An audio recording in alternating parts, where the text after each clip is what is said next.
जय गुरुदेव. अवतार भूलोकी धर्मरक्षणासाठी 25 फेब्रुवारी राष्ट्रसंत सद्गुरू शिवलिंग शिवाचार्य माऊलीचा जन्मोत्सव. तुमच्या आमच्या सामान्य माणसाचा जन्म आपल्या कर्माप्रमाणे होतो, पण संत महात्मे जगाच्या कल्याणासाठी जन्म घेतात.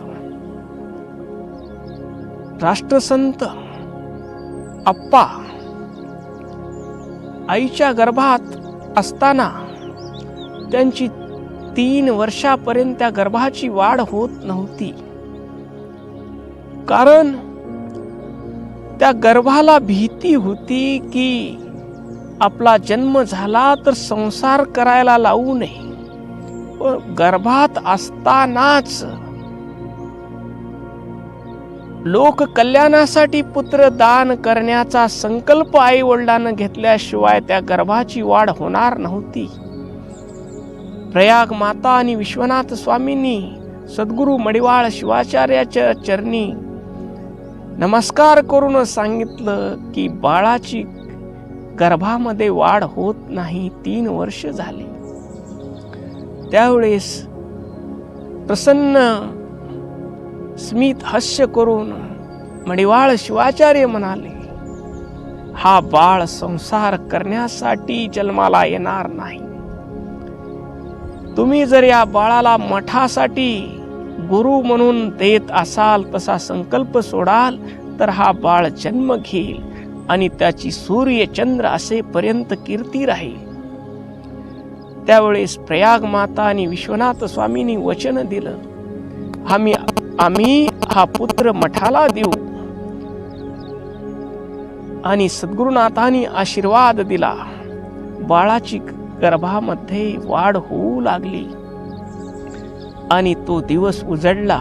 फाल्गुन शुद्ध तृतीया पहाटे 3 वाजता 25 फेब्रुवारी 1917 रोजी ज्ञान सूर्याचा जन्म झाला. अहमदपूर येथे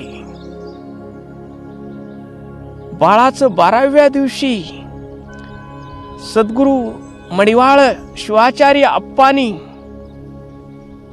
बाळाला भस्म लावून शिवलिंग हे नाव ठेवलं. बाळ 2-2.5 वर्षाचं झालं. झाल्यानंतर सद्गुरू मडिवाळ अप्पांनी प्रयाग माता आणि विश्वनाथ स्वामीला आठवण करून दिली, तुम्ही बाळाला मठाला देणार होता, मला देऊन टाका. 2-2.5 वर्षाचं बाळ आई वडिलांनी गुरु मडिवाळ अप्पाच्या स्वाधीन केलं आणि ते बाळ मडिवाळ अप्पा सोबत ठिकठिकाणी प्रवचन सांगण्यासाठी अप्पा ज्यावेळेस जात होते त्यावेळेस सोबत जाऊ लागलं. गुरु माऊलीच्या मांडीवर बसून ज्ञानेश्वरी, दासबोध, विचारसागर, विचारचंद्र उदय यासारखे ग्रंथ बालवयातच कानी ठेवून मन श्रवण केले आणि संस्कृत शाळेत घातल्यानंतर जन्मताची मंत्रपिंड संस्कारे निपजला मार्तंड. जो सद्गुरूच्या कृपेने जो जगाच्या कल्याणासाठी ज्यांनी जन्म घेतलेला होता, तो त्या संस्कृत पाठशाळेमध्ये वेदांत सिद्धांत सर्व शिकून माऊलीनी 6 शास्त्र, 4 वेद, वेदांत शास्त्र, शिवागम या सर्व शास्त्राचा अध्ययन केलं आणि वयाच्या 12व्या वर्षी गुरु माऊलीनं मडिवाळ अप्पांनी बोध दिला की बाळा तूच शिव आहेस,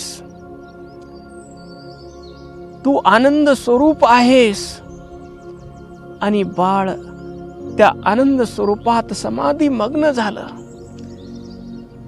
आप्पा आता मला काही करायची गरज नाही, मी आनंद स्वरूप आहे. त्यावेळेस गुरु मडिवाळ शिवाचार्यांनी सांगितलं, बाळा तू आनंद स्वरूप आहेस, ज्ञान स्वरूप आहेस, पण या देहात तुझा देह आता परोपकाराकरता आहे, विश्व कल्याणाकरता या देहाकडून कार्य होणार आहे. त्यावेळेस माऊलीनं सद्गुरुनाथाच्या चरणी प्रणिपात केला आणि गुरुनाथांनी आशीर्वाद दिला, तू कुणापुढे हात पसरू नकोस, तुला काहीही कमी पडणार नाही. आपल्यापेक्षा श्रेष्ठ व्यक्तीला तू नमस्कार कर आणि आयुष्यभर तू दाता म्हणून राहा, याचक बनू नकोस. शिवदास म्हणे दाता नाही सम गुरुनाथा. हा 12व्या वर्षी गुरुबोध प्राप्त झाला आणि वयाच्या 19व्या वर्षी माऊलीला पट्टाभिषेक केला. पट्टाभिषेक झाल्यानंतर माऊलीनं कपिलधारचं अनुष्ठान केलं. त्या कपिलधारच्या अनुष्ठानामध्ये मन्मथ माऊलीनं स्वप्नात येऊन दृष्टांत दिला की परमरहस्य सिद्धांत शिखामणी या ग्रंथावर तुम्हाला लिखाण करायचं आहे.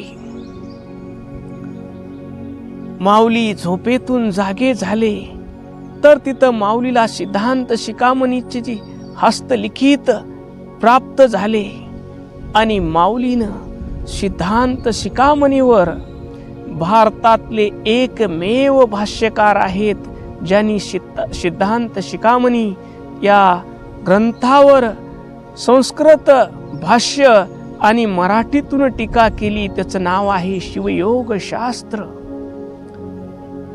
आणि त्या अनुष्ठानमध्ये माऊलीनं तो ग्रंथ शिवयोग शास्त्र लिहिण्याचं कार्य सुरू केलं. पुढं गुरु माऊली उच्च शिक्षणासाठी काशीला गेले. काशीला गेल्यानंतर जंगमवाडी मठामध्ये विद्यार्थी शिक्षण घेत होते.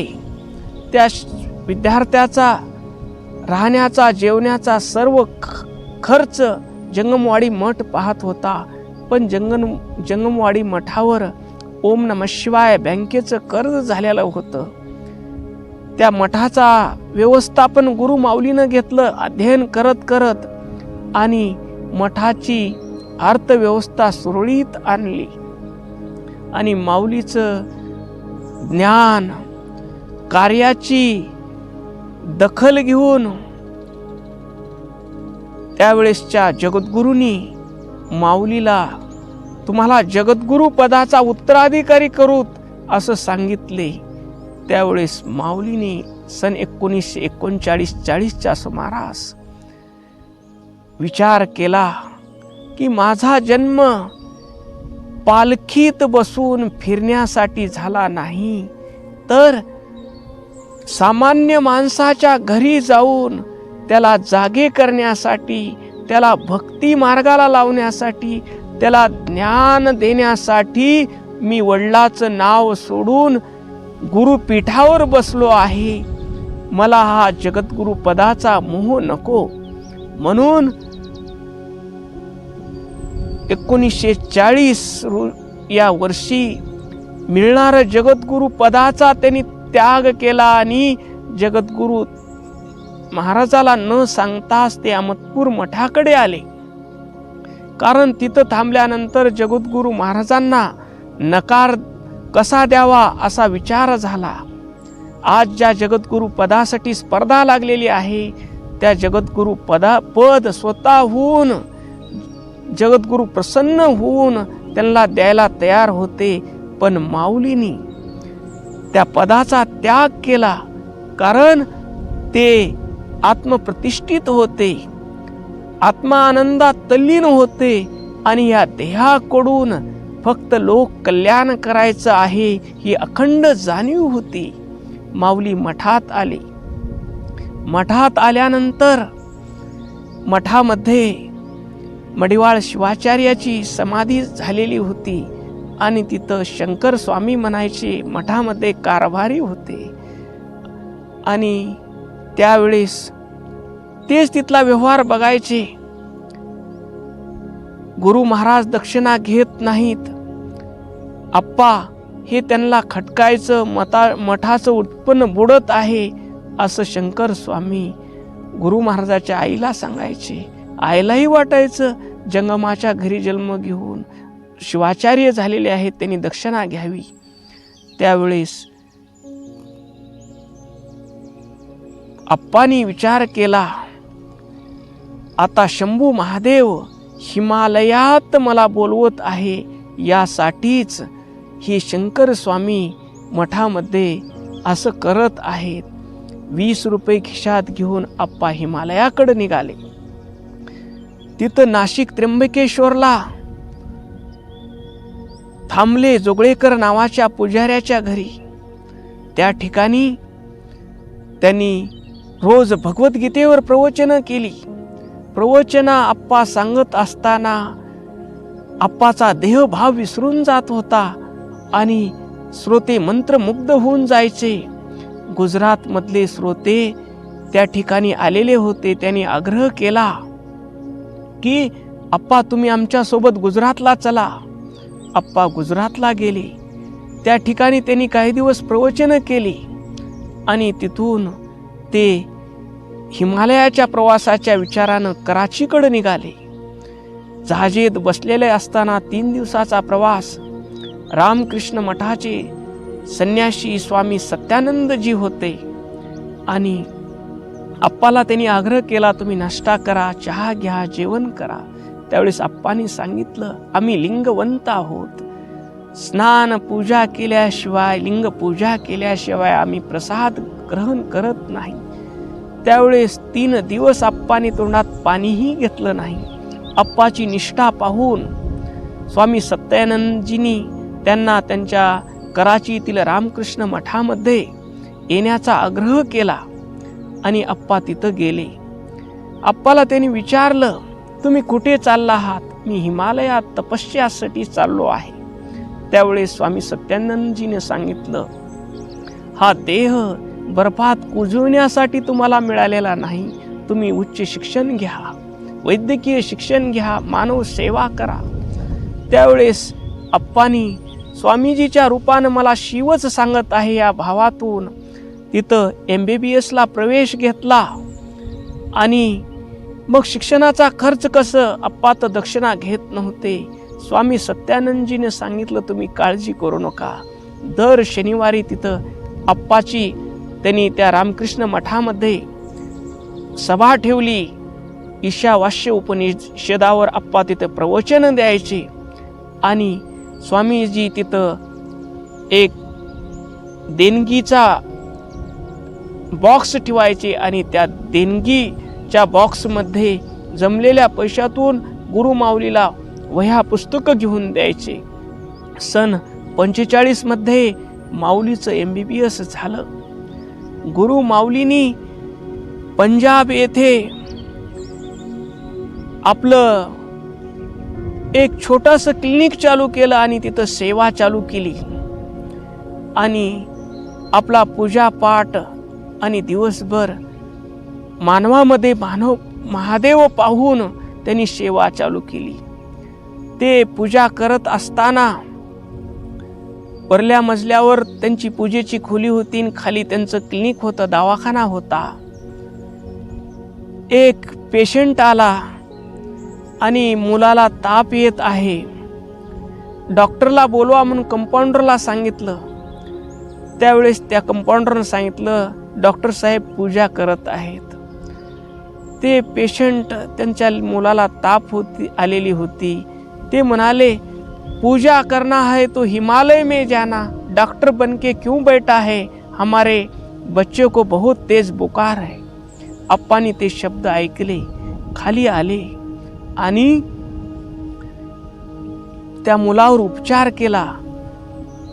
इतका समर्पणाचा आप्पाचा भाव होता. सर्व काही माझ्या भगवंताच्या इच्छेनं होत आहे असा त्यांचा भाव होता. या पेशंटच्या नातलगाच्या रूपानं मला महादेवच आलेला आहे. तू इथं दवाखाना उघडून बसण्यासाठी तुझा जन्म झालेला नाही. तू हिमालयात निघाला आहेस. तू हिमालयात जा असा महादेवाचा उपदेश आहे असं समजून औषध गोळ्या कंपाऊंडरच्या स्वाधीन केल्या आणि आप्पा हिमालयाकडे निघाले. हिमालयामध्ये 2.5 वर्षाचा तिथं तप केला.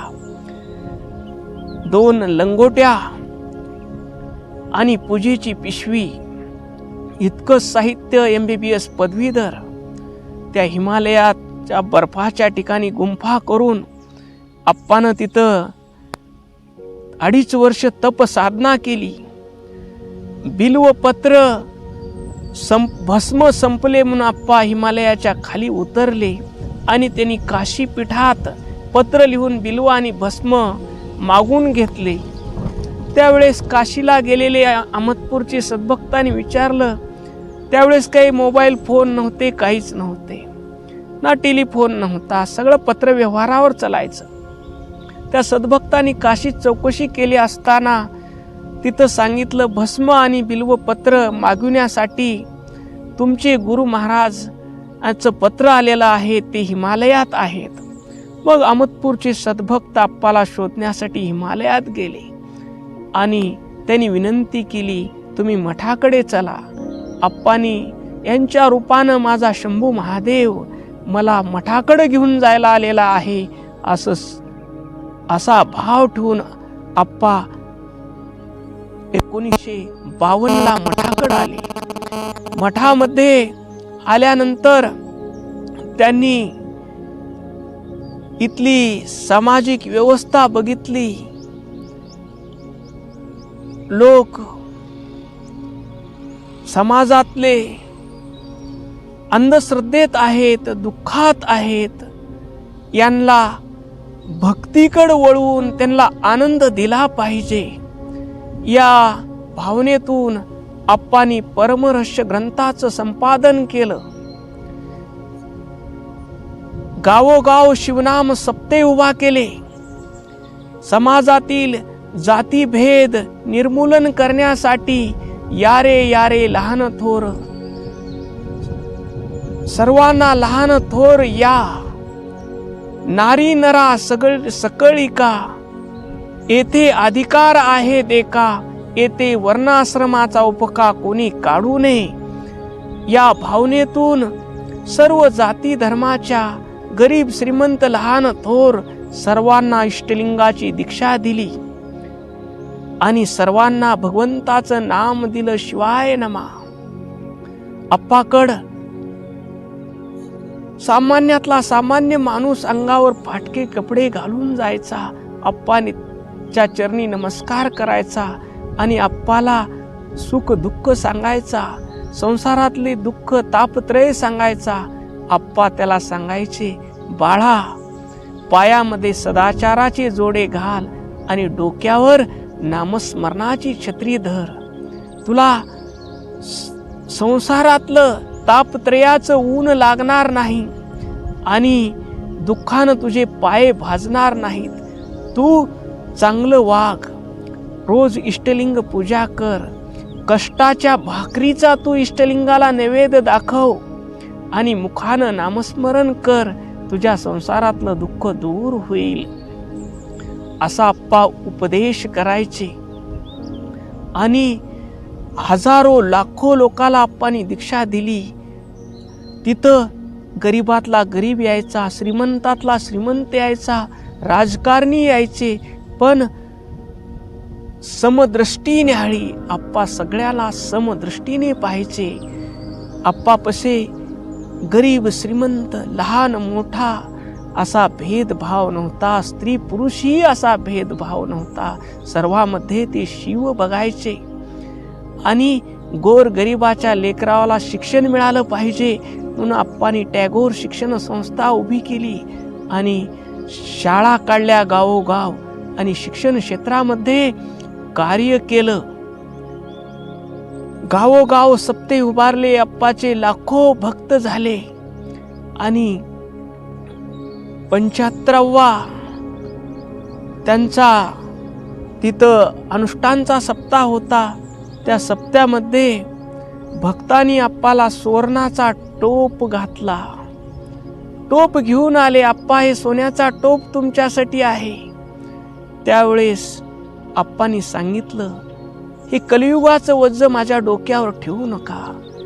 गुरुची पूजा जल, भस्म आणि बिल्वपत्राने करायची असते. गुरुचरणाची पूजा तयाशी लोह कांचन गारा आणि समरत्न.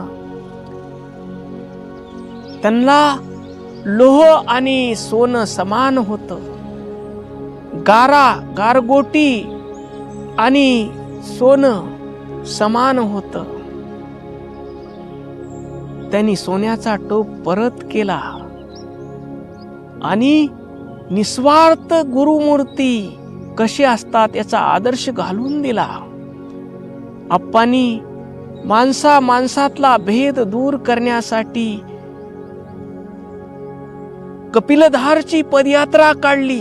कपिलधारच्या पदयात्रेत सर्व जाती धर्माचे लोक गुरुराज माऊली, मन्मथ माऊली हा जयघोष करत चालू लागले. आप्पा ज्ञानी होते, ब्रह्मनिष्ठ होते, पण स्वतःकडे कधीही कर्तृत्व घ्यायचे नाही. आप्पा संतती होत नाही. आप्पा म्हणायचे, तुमच्या प्रारब्धातला दोष दूर करायचा असेल तर तुम्ही नामस्मरण करत कपिलधारची पदयात्रा करा. तुमच्या नामस्मरणाच्या बळावर तुमच्या प्रारब्धातले दोष दूर होतील आणि माऊलीची कृपा होऊन तुम्हाला संतती मिळेल. तुमच्या जीवनातील दुःख दूर होतील. आप्पा MBBS पदवीधर होते. त्यांनी आयुष्यभर मानव मात्राची मोफत वैद्यकीय सेवा केली. आप्पांनी प्रांतातला भेद मिटवून टाकण्यासाठी दिंडीमध्ये आंध्रातून दिंडी सुरू केली, कर्नाटकातून दिंडी सुरू केली आणि ती पदयात्रा जातीभेद, प्रांतभेद, माणसाला माणूस जोडणारी पदयात्रा, 7 माणसापासून सुरू झालेली पदयात्रा आज लाखो माणसाला घेऊन जाणारी पदयात्रा आहे. असे आनंदी यात्री गुरु माऊलींनी जरी देह ठेवलेला असला तरीही त्यांचं आचरण, त्यांनी लिहिलेलं परमरहस्य ग्रंथ, त्यांनी सांगितलेलं शिवयोग शास्त्र आपल्या डोळ्यापुढे ठेवून जर आपण जीवनामध्ये आचरण केलं तर याची देही, याची डोळा, पाहे मुक्तीचा सोहळा ही आपल्याला अनुभूती आल्याशिवाय राहणार नाही. ओम शांती शांती शांती.